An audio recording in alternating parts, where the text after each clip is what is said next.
Good morning मित्रों, मैं रविकांत सिन्हा अपने यूट्यूब ब्लॉग श्रेयांश सिन्हा से आप लोग का स्वागत करता हूं। मैं जैसा कि आपको पहले वाले टॉपिक में बताया था इनफर्टिलिटी के बारे में, तो कल मैंने डिस्कस किया था मेल इनफर्टिलिटी। जैसा कि हमने बताया था कि एक कपल एक साथ 1 साल से अनप्रोटेक्टेड सेक्स के में अगर हैं, रिलेशन में हैं और बेबी नहीं रह रहा है, तो फिर उसको हम कहेंगे कि ये इनफर्टिलिटी के लिए जांच कराएं। तो कल के टॉपिक में मैंने मेल इनफर्टिलिटी से डिस्कस किया था, आज हम फीमेल इनफर्टिलिटी के बारे में डिस्कस करेंगे। कृपया मेरा वीडियो पूरा देखें, स्किप ना करें, न तो बहुत सारा जानकारी छूट जाएगी। आज मैं फीमेल इनफर्टिलिटी के बारे में पूरा डिस्कस बेहतर तरीके से कर रहा हूँ। First of all, female infertility का कारण है पीरियड का गड़बड़ होना। अगर फीमेल पार्टनर का पीरियड सही नहीं है तो कहाँ से फर्टिलिटी होगा। तो फीमेल पार्टनर का पीरियड गड़बड़ होने में सबसे पहले डॉक्टर या गायनी वाली ये टेस्ट कराती है हार्मोन का। अगर हार्मोन टेस्ट इम्बैलेंस है या नॉर्मल है तो उसके बाद जो भी है, तो उसके बाद एक मैडम लोग बोलती है कि पीरियड गड़बड़ तो एक अल्ट्रासाउंड करा लो। अल्ट्रासाउंड में मैडम जानना चाहती है कि पीसीओडी की बीमारी तो नहीं है, क्योंकि पीसीओडी की बीमारी में अंडा छोटा छोटा रहने के बावजूद रह जाता है और उसके कारण वो फूट नहीं पाता। तो अंडा फूटेगा नहीं तो ओवर निकलेगा नहीं, तो ओवर निकलेगा नहीं तो कहाँ से फर्टिलाइजेशन होगा। स्पर्म से फ्यूजन है तो फर्टिलाइजेशन नहीं होगा। इसीलिए पीसीओडी बीमारी रूल आउट करने के लिए अल्ट्रासाउंड और हार्मोनल टेस्ट का ज़रूरत पड़ता है। सेकेंड टेस्ट होती है HSG। ये एक तरह का एक्सरे होता है, ये डाई टेस्ट है। ये फीमेल के यूट्रस में डाई डाल के देखा जाता है। तो ये ट्यूब का जांच होता है, फेलोपियन ट्यूब का। इसमें ये देखा जाता है कि 2 फेलोपियन ट्यूब है तो कोई ब्लॉकेज तो नहीं है, या एक ट्यूब ओपन है एक ट्यूब ब्लॉक तो नहीं है। तो ये एक तरह का डाई टेस्ट है। ये जनरली इन्फेक्शन से कभी कभार एक आध ट्यूब या दोनों ट्यूब बंद हो जाता है। अगर एक ट्यूब भी आपका ओपन है तो बच्चा रहने में कोई परेशानी नहीं होगा, और ये टेस्ट भी ज़रूरी माना जाता है।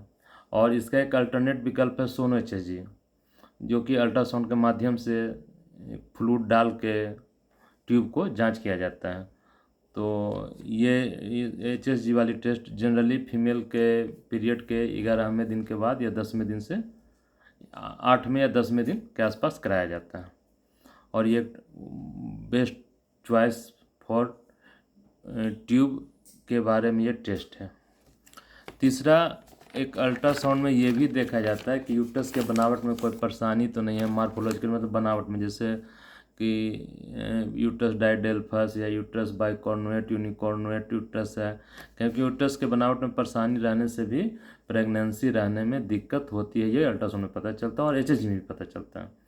और चौथा, लेट स्टेज मैरिज करने से फीमेल पार्टनर का एक का क्वालिटी बेहतर नहीं होता, इसके चलते भी फर्टिलाइजेशन में प्रॉब्लम होता है। तो मोटा मोटी मान के चले कि इनफर्टिलिटी का ये भी काउज है।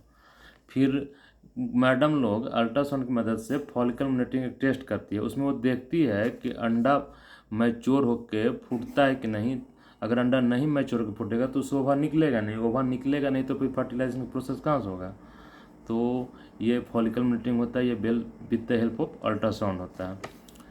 आज जितना भी ये हम टॉपिक बताए चारों, ये प्राइमरी इनफर्टिलिटी का टॉपिक बताए कि मतलब प्राइमरी इनफर्टिलिटी की बच्चा, प्राइमरी इनफर्टिलिटी मतलब कि बच्चा इनको रहा ही नहीं। तो और ये एक आती है सेकेंडरी इनफर्टिलिटी। सेकेंडरी इनफर्टिलिटी में क्या होता है कि बच्चा पहले से था, दूसरा बच्चा चाह रहे हैं तो वो नहीं रह रहा है, या बच्चा पहला बच्चा एक्सपायर कर गया है या एबॉर्ट हो गया, उसके बाद नहीं, तो सेकेंडरी इनफर्टिलिटी रहता है। तीसरा, कभी कभार all to all reports normal आ जाती है तो मैडम लोग एक प्रीफर करती है डायग्नोस्टिक लेप्रोस्कोपी।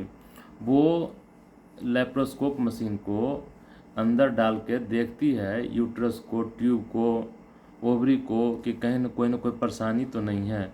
ये ये डायग्नोस्टिक टेस्ट है लेप्रोस्कोपी, ये कभी कभार होता है और कामगार होता है, क्योंकि ये अंदर डाल के दूरबीन से देखा जाता है तो इसमें छोटा मोटा प्रॉब्लम भी कहीं तो दिख ही जाता है। चौथा एक टेस्ट होता है एंडोमेट्रियल बायोप्सी। इसमें क्या होता है कि यूट्रस के एंडोमेट्रियम में टीबी का जांच होता है। टीबी के रहने के वजह से कभी कभार प्रेगनेंसी नहीं रह पाता, तो एंडोमेट्रियम में एक फ्लूइड मतलब बायोप्सी के लिए फ्लूइड डाला जाता है और वहाँ से फ्लूइड निकाल कर टेस्ट में भेजा जाता है, उससे टीबी रूल आउट किया जाता है। तो ये सारे टेस्ट मैंने बता दिए, ये टेस्ट यूजफुल हैं और मेरे वीडियो में बने रहने के लिए धन्यवाद। अगले टॉपिक में मैं सेकेंडरी इनफर्टिलिटी के बारे में चर्चा करूँगा और इसके बारे में बताऊँगा। इस तरह प्यार बरसाते रहिए और मेरे वीडियो देखते रहिए। Okay, thanks.